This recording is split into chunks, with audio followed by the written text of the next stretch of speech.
आज हम आव्यूह चैप्टर के परिवर्त आव्यूह के विषय में अध्ययन करेंगे। परिवर्त आव्यूह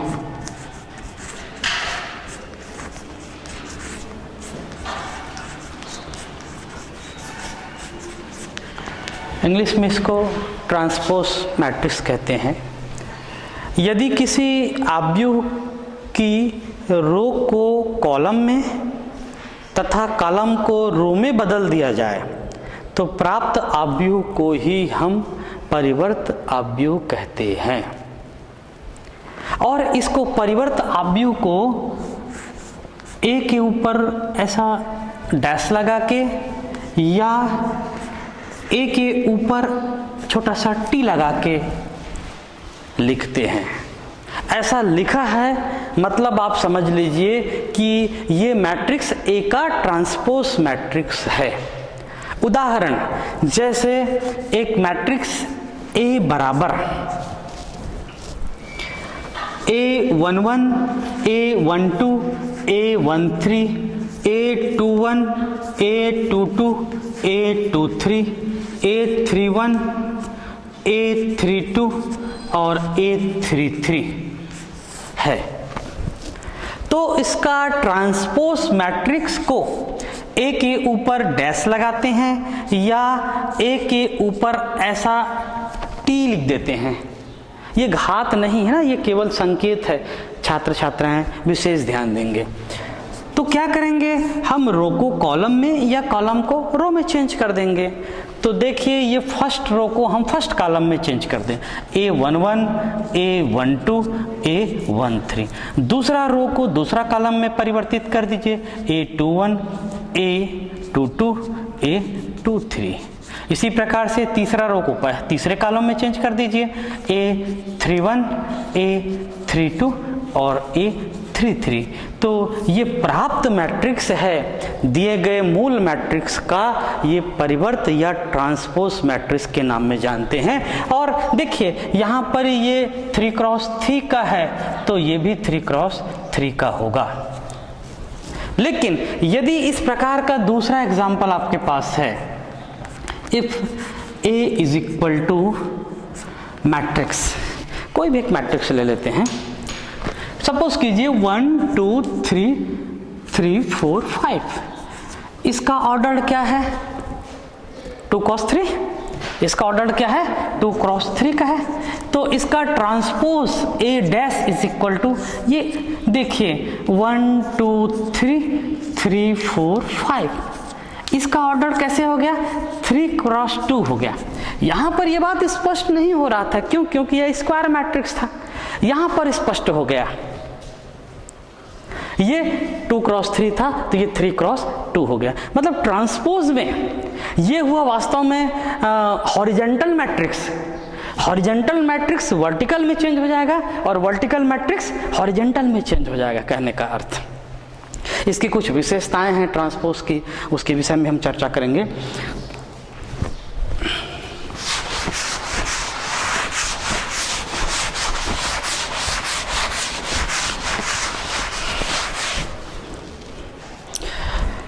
पहला विशेषता है, यदि A is equal to matrix है Aij M क्रॉस N है इसी का, तो इसका A डैश जो होगा वो कैसे हो जाएगा, Aij को क्या लिखेंगे, यहाँ पर हम Ji लिखेंगे, चेंज हो जाते हैं Ji, और ये हो जाएंगे N क्रॉस M मैट्रिक्स इसी का। दूसरी बात यहां पर इसी बात में होगी कि यदि matrix A M cross N इसकी ऑर्डर है तो इसका ट्रांसपोज क्या होगा, M क्रॉस N हो जाएंगे। M क्रॉस N है तो N क्रॉस M हो जाएंगे। दूसरा विशेषता, यदि एक मैट्रिक्स है, A मैट्रिक्स है, इसका ट्रांसपोज करते हैं तो पुनः आपको मूल मैट्रिक्स प्राप्त होता है। आप इसी उदाहरण में इसको चेक कर सकते हैं। चलिए इसी उदाहरण में चेक कर लेते हैं। इफ A इक्वल टू 1 2 3 4 5 6, चलिए कोई बात नहीं, चेंज हो गया। ये मूल मैट्रिक्स है। अब देखिए इसका ए डैश कर दें, ए डैश में क्या मिलेगा, 1 2 3 4 5 6, एक बार ट्रांसपोज हुआ, पुनः ट्रांसपोज कर दीजिए, ट्रांसपोज का ट्रांसपोज, तो पुनः ये वर्तमान अपने प्रारंभिक स्थिति में आ जाएंगे। क्या हो जाएंगे, 1 2 3 4 5 6, और यही आपका मूल मैट्रिक्स है। इस प्रकार से इसकी सत्यापन कर सकते हैं। कहने का तात्पर्य क्या हुआ कि यदि आप 2 बार ट्रांसपोज लेंगे तो आपको मूल मैट्रिक्स प्राप्त हो जाएगा। इसकी तीसरी विशेषता पर चर्चा करते हैं। हम ट्रांसपोज के गुणधर्मों पर विचार कर रहे हैं। यदि ए और बी के क्रम समान हैं, 2 मैट्रिक्स है जिनके क्रम समान है, तो ए प्लस बी का ट्रांसपोज इक्वल टू ए का ट्रांसपोज प्लस बी का ट्रांसपोज होता है। और वैभव कलन में भी, अंतर में भी इसी प्रकार की होती है, ए माइनस बी का ट्रांसपोज इक्वल टू ए का ट्रांसपोज माइनस बी का ट्रांसपोज होती है। इसको एक छोटे से उदाहरण के माध्यम से आसानी से इसकी सत्यापन कर सकते हैं। इसके सत्यापन करते हैं, हमने जो बात लिखा है वाकई में उस गुणधर्म का पालन करता है कि नहीं करता है। तो सत्यापन में देखिए, यदि A बराबर एक मैट्रिक्स है 2 3 1, दूसरा रो है आपका 1 3 2, और तीसरा रो है 1 2 3। दूसरा B मैट्रिक्स है,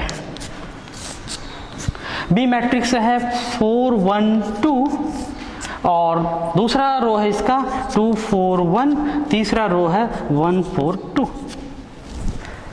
देखते हैं इसमें हमको कहाँ से स्टार्ट करना पड़ेगा। ए प्लस बी पहले निकाल लेते हैं, पहले निकालें ए प्लस बी।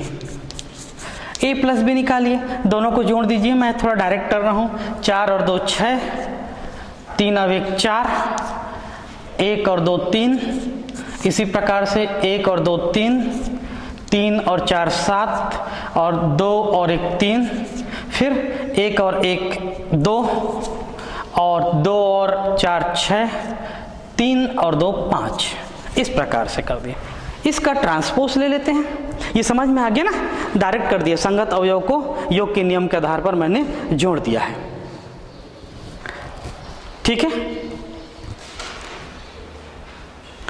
एक बार देख लेते हैं मैट्रिक्स ए। मैट्रिक्स ए है 2 3 1 1 3 2 और 1 2 3, और मैट्रिक्स बी है 4 1 2 2 4 1 1 4 2। ठीक है, अब इसके पश्चात हम क्या करेंगे, इसका ट्रांसपोज ले लेंगे। इसका क्या ले लेंगे, ट्रांसपोज ले लेंगे। ए प्लस बी का ट्रांसपोज ले लीजिए, तो रो को कॉलम में, कॉलम को रो में चेंज कर दीजिए। 3 7 3 2 6 5, ये समीकरण 1 कहिए। पुनः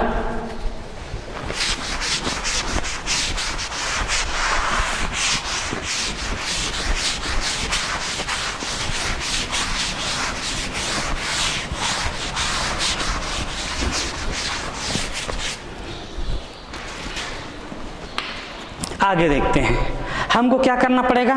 इसके राइट हैंड साइड में ए का ट्रांसपोज, ए का ट्रांसपोज कर देते हैं। ए का ट्रांसपोज करेंगे तो क्या मिलेगा, 2 3 1 1 3 2 1 2 3। इसी प्रकार से बी का ट्रांसपोज भी हम निकाल लेते हैं। 4 1 2 2 4 1 1 4 2, बी का ट्रांसपोज कर दिया। पुनः ए का ट्रांसपोज प्लस बी का ट्रांसपोज, 2 4 6 हो गया, 1 2 3 हो गया, 8 कर दिए तो, और ये 2 हो गया। इसी प्रकार से 3 1 4 और ये 7 और ये 6 और ये 3 और ये भी 3 और ये 5। ये समीकरण नंबर 2।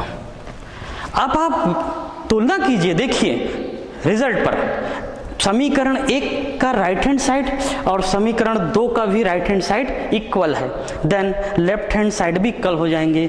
इस प्रकार से हम उदाहरणों के माध्यम से परिवर्त मैट्रिक्स के गुणधर्म का सत्यापन कर सकते हैं और हम कहेंगे a प्लस बी का ट्रांसपोज इक्वल टू ए का ट्रांसपोज प्लस बी का ट्रांसपोज। उम्मीद करता हूं कि आप इसके सेकंड पार्ट है इसको स्वतः इसी तरीके से हल कर लेंगे। आगे देखते हैं।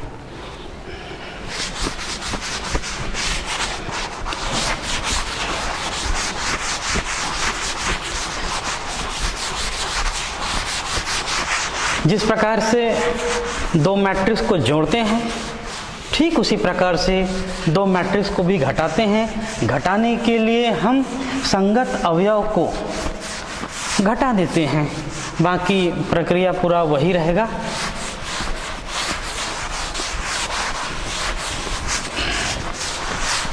आगे गुणधर्म, आगे की गुणधर्म पर चर्चा करते हैं। मल्टीप्लिकेशन का गुणधर्म है। तो यदि एक मैट्रिक्स ए है, उसका क्रम m क्रॉस n है। क्यों ऐसा हम कह रहे हैं? क्योंकि आप जानते हो मैट्रिक्स का गुणनफल एक विशेष केस में ही परिभाषित होता है, अर्थात पहले मैट्रिक्स का कॉलम और दूसरे मैट्रिक्स का रो बराबर होता है तभी परिभाषित होता है। इसलिए इसके क्रम को गुणन के लिए परिभाषित हो ऐसा मान लेते हैं। ए का क्रम ए का m क्रॉस n क्रम का है और दूसरा बी का क्रम n क्रॉस p है। तो देख रहे हैं पहले का कॉलम और दूसरे का रो बराबर है, इसलिए इसका गुणा संभव होगा। तब देखिए a इंटू बी का ट्रांसपोज ये होता है b का ट्रांसपोज इंटू a का ट्रांसपोज। ध्यान रखेंगे यहाँ पर दूसरा मैट्रिक्स का ट्रांसपोज पहले आता है इंटू a का ट्रांसपोज होता है। इसका भी सत्यापन एक उदाहरण के माध्यम से करेंगे। ये गुणधर्म का भी विवेचना हो रहा है, साथ ही साथ एक्सरसाइज के प्रश्न का भी अभ्यास साथ साथ चल रहा है। तो आते हैं, ए बराबर एक मैट्रिक्स लेते हैं। ए बराबर एक छोटी सी मैट्रिक्स लेते हैं 2 क्रॉस 2 का 4 3 2 1 और दूसरा बी बराबर एक मैट्रिक्स लेते हैं 1 2 3 4। अब देखते हैं कि क्या निकालना है। ए इंटू बी पहले निकालना है, तो हम सबसे पहले ए इंटू बी का कैलकुलेशन कर लेते हैं। पहले मैट्रिक्स का 4 3 2 1, इसको डायरेक्ट कभी नहीं करेंगे क्योंकि इसका अपना गुणधर्म होता है, गुणा करने का तरीका होता है, इसलिए आप जरूर ब्लैक बोर्ड पे दोनों मैट्रिक्स को लिख दीजिए। अब क्या होता है, इसका रो इसके कॉलम के साथ गुणा होता है, चर्चा हो चुका है।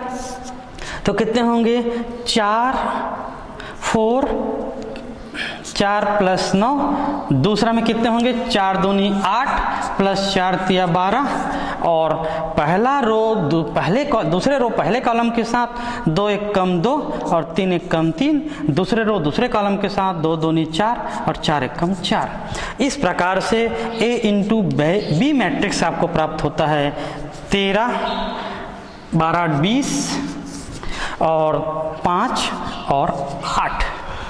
इस प्रकार से आपको इनटू ग्रुप में 13 5 20 8 प्राप्त हुआ।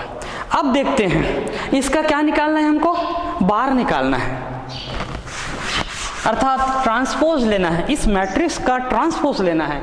तो a इंटू बी का ट्रांसपोज इज इक्वल टू, इसको रो को कॉलम में चेंज कर दीजिए 13 20 5 एंड 8। ये समीकरण नंबर 1 कीजिए।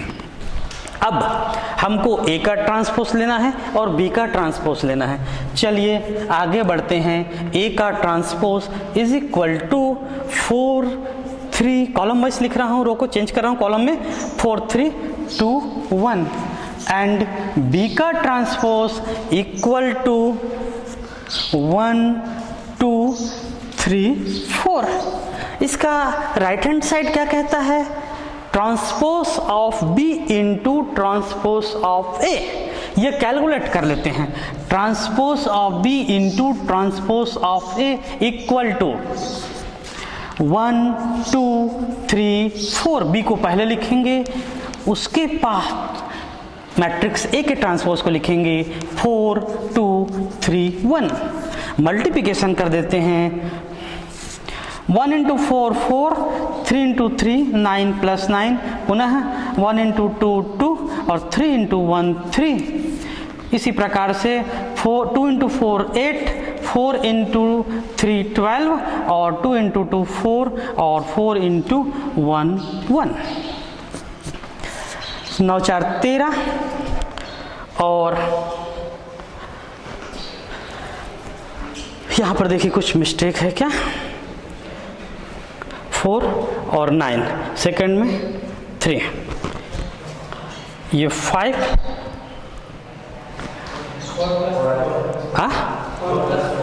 हाँ 4 प्लस 4। चलो एक बार चेक कर लेते हैं ना। 4 प्लस 9 और फिर दूसरा 2 प्लस 3 और ये 8 प्लस 12 और ये 4 प्लस 4। ठीक है, 4 प्लस 4। ठीक, तो ये होगा 5, ये हो गया 20 और ये हो गया 8। अब देखिए क्या ये समीकरण 2 मानिए, इसके रिजल्ट को लिख दीजिए बी डैश इंटू ए डैश। समीकरण 1 और 2 का राइट हैंड साइड पर आप देख के विचार कीजिए, वही रिजल्ट है। Matrix 13 5 12 and 8। तो जब इसका राइट हैंड साइड बराबर है तो निश्चित ही इसका लेफ्ट हैंड साइड बराबर होगा, और हम कंक्लूजन में ये पहुंचेंगे समीकरण 1 और 2 से कि ए डॉट बी का ट्रांसपोज इक्वल टू आपका बी का ट्रांसपोज इंटू ए का ट्रांसपोज। इस प्रकार से ये परिवर्त मैट्रिक्स के गुणधर्म का सत्यापन होता है। पुनः आगे के गुणधर्म पर विचार करेंगे। पांचवा,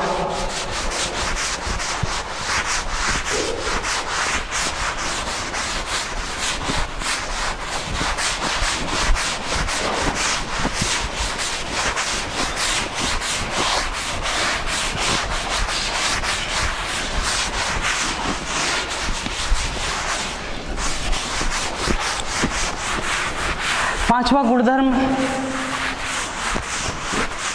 आव्यूह का अदिश राशि से गुणनफल से संबंधित है। आव्यूह का अदिश राशि से गुणनफल और उसका ट्रांसपोज किस तरीके से होता है, हम इस गुणधर्म से समझने का प्रयास करेंगे। तो यदि किसी मैट्रिक्स ए है और कोई स्केलर क्वांटिटी अदिश राशि k है, तो k इंटू ए, के में ए में के का मल्टीप्लिकेशन हुआ है, स्केलर मल्टीप्लिकेशन हुआ है, का डैश जो होता है ट्रांसपोज होता है के इंटू ए डैश। देखिए दोनों में काफ़ी अंतर है। मैट्रिक्स ए में स्केलर क्वांटिटी का गुणनफल के पश्चात ट्रांसपोज लेंगे, और यहाँ पर क्या हुआ, ए के ट्रांसपोज में के का मल्टीप्लिकेशन हुआ। इसको भी एक उदाहरण के माध्यम से हम समझते हैं, इसका सत्यापन करते हैं। के का मान एक स्केलर क्वांटिटी 2 ले लीजिए, कोई दिक्कत नहीं, और एक मैट्रिक्स ए ले लीजिए। ए का मान आपका 1 1 0 3 2 1 2 3 2। आगे बढ़ते हैं, के इंटू ए ले लेते हैं इसके लेफ्ट हैंड साइड में, के इंटू ए अर्थात 2a। तो आप जानते हैं किसी स्केलर मल्टीप्लिकेशन में जब गुणा होता है तो पूरे रो और कॉलम में उस स्केलर क्वांटिटी का गुणा हो जाता है। हाँ, देखिए गुणा कर दीजिए, 2 का गुणा कर दीजिए, तो ये 2 2 0 6 4 2 4 6 4। अब इसका हमको ट्रांसपोज लेना है, 2a का ट्रांसपोज लेना है, तो आपको मिलेंगे 2 2 0 6 4 2 4 6 4। इसको समीकरण 1 बनाइए। पुनः आपको क्या करना है, a का ट्रांसपोज, पुनः k इंटू ए का ट्रांसपोज, अर्थात 2 और a का ट्रांसपोज निकालिए। इस a का ट्रांसपोज निकालते हैं तो 1 1 0 3 2 1 2 3 2। मल्टीप्लिकेशन कर दीजिए 2 का मैट्रिक्स में, तो ये मिलेंगे 2 6 4 2 4 6 0 2 4। इसको समीकरण नंबर 2 कहिए। और क्या ये समीकरण 1 और 2 के राइट हैंड साइड वही है? तो हम पाते हैं दोनों का मान समान है, इसलिए इस गुणधर्म की पुष्टि होता है k इंटू ए का transpose equal to k into A का ट्रांसपोज। इस प्रकार से हम ट्रांसपोज के गुणधर्म पर चर्चा कर रहे हैं। फिर देखिए एक छोटा सा प्रश्न पर विचार करते हैं।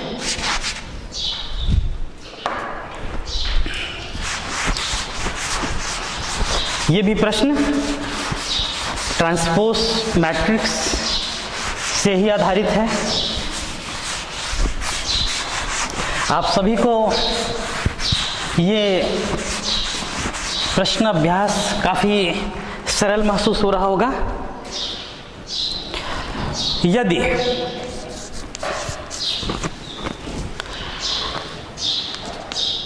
ट्रांसपोज ऑफ ए, टी से भी इसको दर्शाते हैं, ध्यान देंगे विद्यार्थी, ध्यान देंगे, कभी डैश से कभी टी से भी लिखते हैं। टी का मतलब होता है ट्रांसपोज,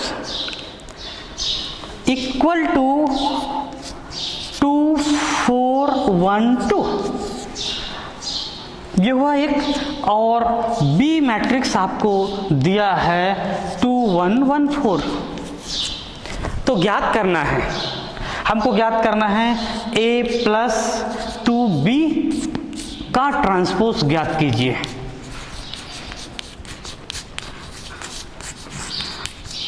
बिल्कुल उसी तरीके से आप चलिए जैसा ये दिया हुआ है। क्या करेंगे, a ज्ञात करेंगे सबसे पहले। तो a कैसे ज्ञात करेंगे, ट्रांसपोज का ट्रांसपोज, गुणधर्म हमने बताया था ना, डबल ट्रांसपोज का मान क्या होता है, पुनः मूल मैट्रिक्स मिलता है, उससे a ज्ञात कर लेंगे, बाकी फिर आगे बढ़ेंगे। तो हल हम जानते हैं, लिख लेंगे, या ट्रांसपोज के गुणधर्म से हम जानते हैं कि ट्रांसपोज ऑफ ए का ट्रांसपोज इक्वल टू ए। इसका उपयोग करेंगे तो a इज इक्वल टू हो जाएंगे ट्रांसपोज का ट्रांसपोज।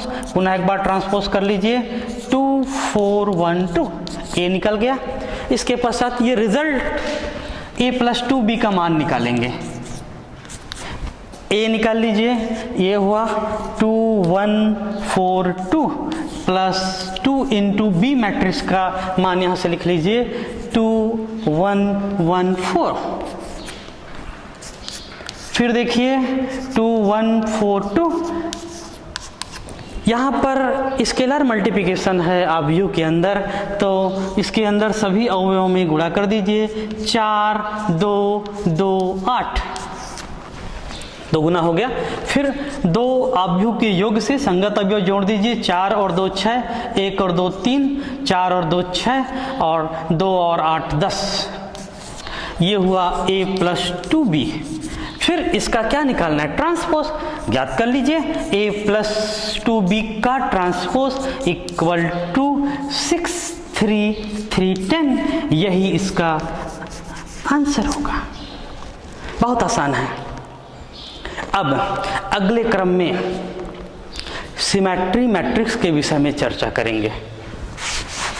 ट्रांसपोज का गुणधर्म और उससे संबंधित प्रश्नावली यहाँ पर खत्म होता है। परिवर्त मैट्रिक्स यहाँ पर खत्म होता है। सममित मैट्रिक्स या सममित अवयव पर विचार करेंगे और उसके गुण धर्मों का भी इस पीरियड में अवलोकन करेंगे। सममित अवयव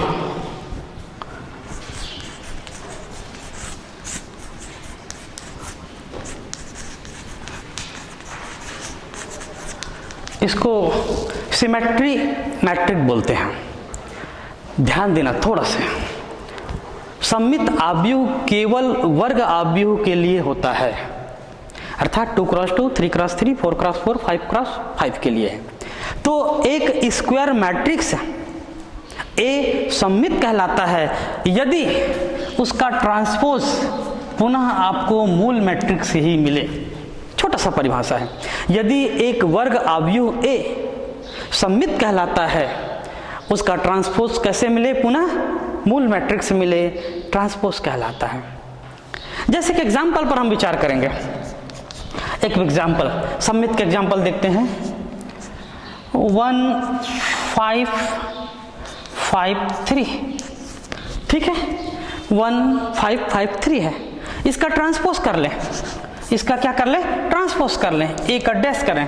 देखिए मैं रो को कॉलम में चेंज कर रहा हूं, 1 5 5 3। तो बताइए दोनों का वैल्यू वही हुआ? ट्रांसपोज करने से उसके मान में परिवर्तन हुआ क्या? नहीं हुआ, नहीं हुआ ना। तो यहां पर क्या हुआ? ए का ट्रांसपोज इक्वल टू ए, अतः ए, और ए कैसा है? एक स्क्वायर मैट्रिक्स है, 2x2 है, अतः ए एक सममित अवयव होगा, सममित अवयव होगा। अवयव है, परफेक्ट है, ये होगा नहीं है। तो ये 2x2 को हुआ। इसी प्रकार आप 3x3 का भी देखेंगे, बहुत अच्छी प्रॉपर्टीज पर विचार करेंगे। इसी प्रकार से एक सममित अवयव की चर्चा करते हैं। 1 3 7, 3 2 4 और 7 4 5।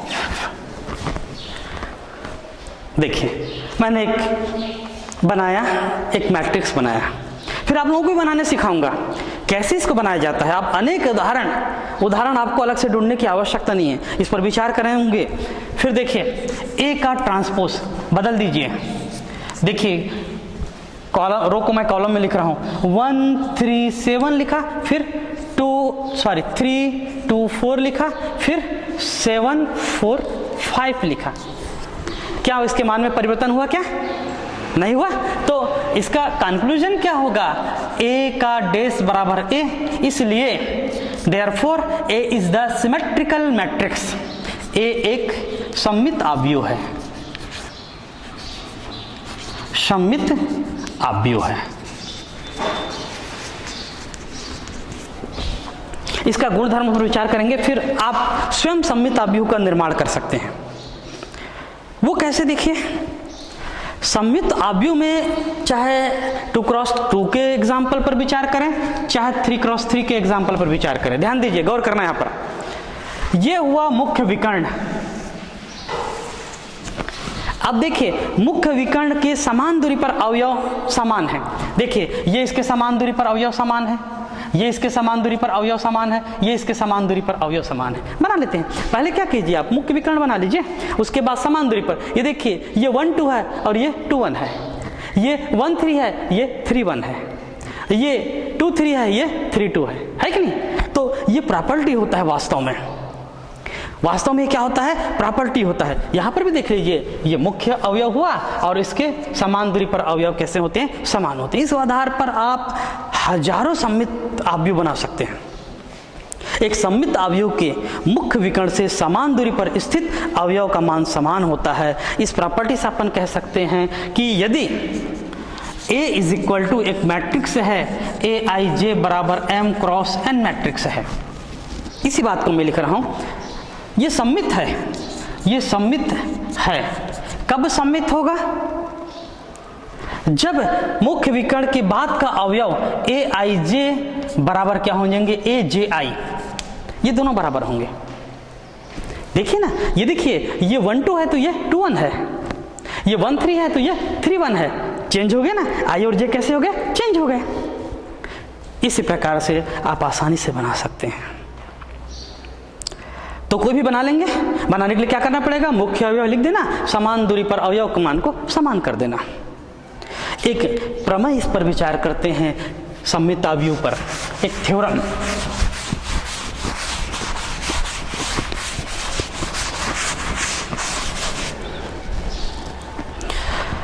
एक सममित अवयव की संपूर्ण धनात्मक पूर्णांक घातें सदैव सममित अवयव होती है। एक सममित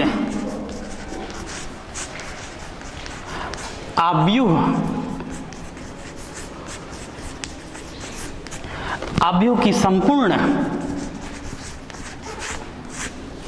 धनात्मक पूर्णांक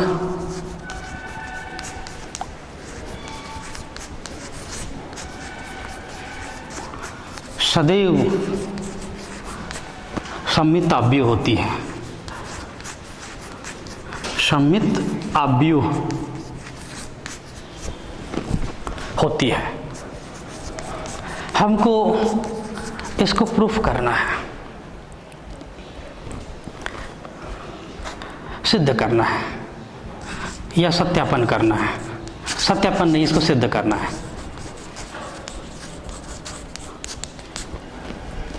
सिद्ध करने के लिए कोई एक सममित अवयव मान लीजिए। माना कि ए सममित अवयव है, माना कि ए एक सममित अवयव है।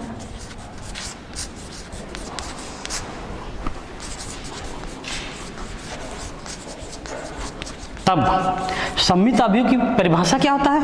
ए का डैश बराबर ए। इसको समीकरण कर लीजिए। क्यों? इसकी परिभाषा से किसी सममित अवयव का ट्रांसपोज का मान कितना होता है? पुनः वही होता है। अब यहां पर कहता है धनात्मक पूर्णांक घात, एक सममित अवयव की संपूर्ण धनात्मक पूर्णांक घातें। यहां पर एक चीज छूट गया है, घातें। घातें सदैव सममित अवयव होता है। तो एक धनात्मक पूर्णांक घात मान लीजिए। यदि n एक धनात्मक पूर्णांक है, धनात्मक पूर्णांक है, तो देखते हैं एक अवयव की धनात्मक पूर्णांक घातें, यही कह रहे हैं ना, एक अवयव की धनात्मक पूर्णांक घातें। तो ये अवयव है, उसके धनात्मक पूर्णांक घातें। तो मैट्रिक्स के धनात्मक पूर्णांक घातें, ये घात के विषय में इसको हम कैसे लिख सकते हैं? a into A into A into कितने गुणनखंड तक लिख सकते हैं? n गुणनखंड तक, n गुणनखंड तक, n गुणनखंड तक हो गया। अब इसको सममित अवयव बताना है। इस a की पावर n वाला अवयव को सममित अवयव बताना है तो क्या करना पड़ेगा? हमको क्या सिद्ध करना पड़ेगा? a के पावर n का डैश पुनः a के पावर n मिल जाए, पुनः a के पावर क्या मिल जाए? n मिल जाए, तो ये सममित अवयव हो जाएगा। वहीं से स्टार्ट करेंगे। a के पावर n का डैश मतलब ट्रांसपोज, मान को रख देते हैं a into A into A into dash dash dash dash n times, या n गुणनखंड तक, n गुणनखंड तक। इसके ऊपर डैश लगा दीजिए। अब इसकी प्रॉपर्टी से आप जानते हो a इंटू बी का डैश क्या होता है? b का डैश इंटू ए का डैश। तो यहाँ b वाली कोई बात है क्या? नहीं है, सब तो a है। तो ये पूरे जितने भी गुणनखंड है a dash into A dash into A dash कहाँ तक जाएंगे? n गुणनखंड तक, n गुणनखंड तक, n गुणनखंड तक चले गए। अब समीकरण एक क्या कहता है? a डैश बराबर a, a डैश बराबर a। पुनः मान रख दीजिए a डैश बराबर a, ये कहाँ तक जाएगा? n गुणनखंड तक, चला गया n गुणनखंड तक, और इसी को आप क्या लिख सकते हो, a की पावर ऑफ n गुणनखंड तक है इसलिए। तो आप देख रहे हैं a का पावर ऑफ n का डैश आपको पुनः an मिल रहा है। इसका मतलब क्या हुआ कि एक सममित आव्यूह की संपूर्ण धनात्मक पूर्णांक घातें कैसे हो रही हैं, सदैव सममित हो रही हैं, अर्थात एक का n जो हुआ एक सममित आव्यूह है, एक सममित आव्यूह है। बहुत आसानी से इस प्रमेय को हम सिद्ध कर सकते हैं। इसके पश्चात हम देखेंगे विषम सममित आव्यूह।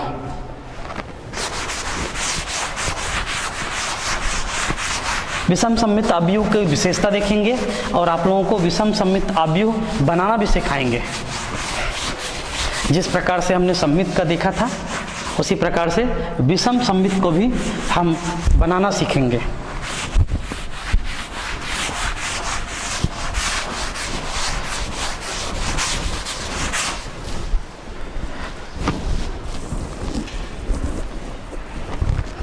देखिए, विषम सममित आव्यूह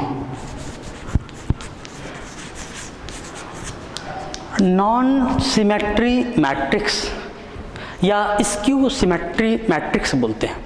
तो यदि एक स्क्वायर मैट्रिक्स यदि एक square matrix A skew symmetric अर्थात विषम सममित आव्यूह कहलाता है यदि ए का ट्रांसपोज पुनः -a मिले। देखिए सिमेट्री में क्या होता है, सिमेट्री में होता है ए का ट्रांसपोज ए मिलता था, यहां पर ए का ट्रांसपोज क्या मिल रहा है, -a मिल रहा है। एक उदाहरण देखिए, a इज इक्वल टू 0 -1 2 1 0 3 और -2 -3 0। एक मैंने अपने से एक एग्जाम्पल बनाया है। तो चलिए इसका ट्रांसपोज निकाल के देखते हैं। देखिए इसका ट्रांसपोज निकाल के, तो transpose of A is equal to, change कर देते हैं, पहला रो को पहले कॉलम में 0 -1 2, दूसरे रो को दूसरे कॉलम में 1 0 3 और -2 -3 0। तो आप देखते हैं पुनः इसमें माइनस चिन्ह को कॉमन ले लीजिए, माइनस चिन्ह को कॉमन ले लीजिए, तो ये 0 -1 2 1 0 3 -2 -3 0। पुनः ये कैसे मिल गए, ए मिल गए। तो आप देखते हैं ये -a प्राप्त हो गया, देख रहे हैं, a dash is equal to -a, अर्थात a एक विषम सममित आव्यूह है, विषम सममित आव्यूह है। बिल्कुल उदाहरणों से एकदम स्पष्ट हो गया। यहां पर एक विशेषता देखते हैं, यहां पर क्या देखते हैं, एक विशेषता, आप लोग 2 मिनट ध्यान दीजिए। विषम सममित आव्यूह की विशेषता में आप देखेंगे कि इसका विकर्ण कैसे है, 0। देख रहे हैं मैंने बनाया है, इसमें विकर्ण कैसे मिल रहा है आपको, 0 मिल रहा है। तो विषम सममित आव्यूह आपको बनाना है, स्क्यू सिमेट्रिक मैट्रिक्स आपको बनाना है, तो विकर्ण आपको 0 बनाना है, ठीक है। उसके बाद देखिए समान दूरी का अवयव एक पॉजिटिव होते एक निगेटिव, विषम चिन्ह वाले, देख रहे हैं, एक पॉजिटिव होते एक निगेटिव, एक पॉजिटिव होते एक निगेटिव, बना लोगे, समान रहेंगे। इसकी 2 विशेषता हुआ इसीलिए कि प्रत्येक विषम सममित आव्यूह में मुख्य विकर्ण से समान दूरी पर स्थित बराबर होते हैं लेकिन चिन्ह विपरीत होते हैं। और दूसरी बात, विषम सममित आव्यूह का मुख्य विकर्ण कैसे होता है, 0 होता है। तो इसी को कहते हैं कि A एक विषम सममित, A एक, या A के बराबर आप लिख लीजिए, कोई मैट्रिक्स लिख लीजिए, AIJ M क्रॉस N विषम सममित आव्यूह है, विषम सममित आव्यूह है। यदि यहां पर कैसे मिलेगा, यहां पर कैसे मिलेंगे, यदि AIJ is equal to AJI, AJI, देख रहे हैं समान दूरी पर स्थित कैसे हैं, ये विपरीत चिन्ह वाले, समान तो है लेकिन चिन्ह कैसे हैं, विपरीत चिन्ह वाले हैं। अब देखिए मुख्य विकर्ण 0 क्यों होंगे, यहीं से आपको पता चल जाएगा। मुख्य विकर्ण में क्या होते हैं, 1 1 होते हैं या 2 2 होते हैं या 3 3, अर्थात i और j के मान कैसे होते हैं, समान होते हैं। भाई मुख्य विकर्ण के अवयव क्या लिखते हैं, 1 1 2 2 3 3। तो यहाँ पर मुख्य विकर्ण पर चर्चा होगा, बहुत ही महत्वपूर्ण बात है। तो ए आई आई लिख दीजिए या ए जे जे लिख दीजिए, की मतलब है तो ये क्या हो जाएंगे, जब इसको ट्रांसपोज होगा तो ये आई आई ही होगा और इधर पक्षांतर कर देंगे तो 2 I I is equal to 0 हो गया। Then A I I is equal to 0। तो ये आई आई क्या है, मुख्य विकर्ण है। इसी प्रकार से जे जे कर सकते हैं, तो यही इसकी विशेषता है। दो बात हुआ, एक बार रिपीट और करता हूं। एक विषम सममित अवयव के मुख्य विकर्ण से समान दूरी पर स्थित प्रत्येक अवयव बराबर लेकिन विपरीत चिन्ह वाले होते हैं, और दूसरा एक विषम सममित अवयव के मुख्य विकर्ण का प्रत्येक अवयव का मान 0 होता है। आप इसके आधार पर कल बहुत सारे घर में होमवर्क के रूप में आप सिमेट्रिक मैट्रिक का और नॉन सिमेट्रिक अर्थात स्क्यू सिमेट्रिक मैट्रिक का खुद ही आप उदाहरण बना के लाएंगे जो पुस्तक से मैच नहीं करते होंगे। तो आज के इस पीरियड में बस इतना ही, कल इसके आगे के विषय वस्तु को देखेंगे। बहुत बहुत धन्यवाद।